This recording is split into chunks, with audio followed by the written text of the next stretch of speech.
Écoutez, Nations Unies, je ne suis pas pécheur contre vous. Je ne suis pas pécheur contre Dieu. C'est compris. Parce que quand vous parlez de la démocratie, elle ne nous concerne pas nous, Église Corps de Christ. Nous, Église Corps de Christ, c'est la théocratie. Ici, c'est la démocratie des élus du peuple, comme je le disais tantôt. Mais nous, de l'Église, ce n'est pas la démocratie, c'est la théocratie du règne du Messie, qui est, lui, la lumière du monde.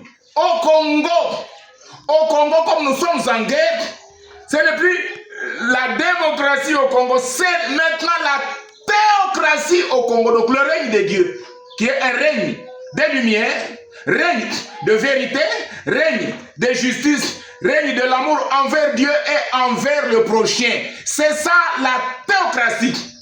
C'est le règne de la pierre. Vous voyez cette pierre, c'est ça la pierre.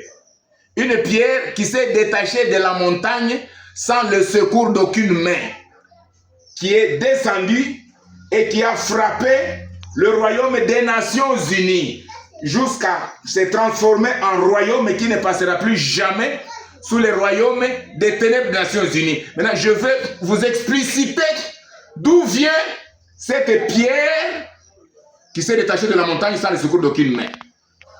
Je n'invente rien. Tout est dans la Bible.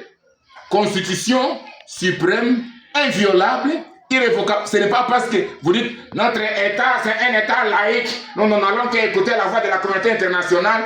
Cela ne vous engage que vous.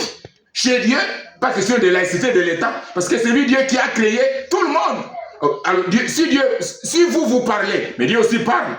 Si vous êtes élaboré des lois des hommes pour régir les hommes en mal. Mais Dieu aussi, il a sa loi. Qui est la Bible, parole de Dieu. Maintenant, ça c'est la parole de Dieu. Écoutez maintenant la parole de Dieu. Même si votre État, c'est un État laïque, au trousses du diable, votre père. À suivre.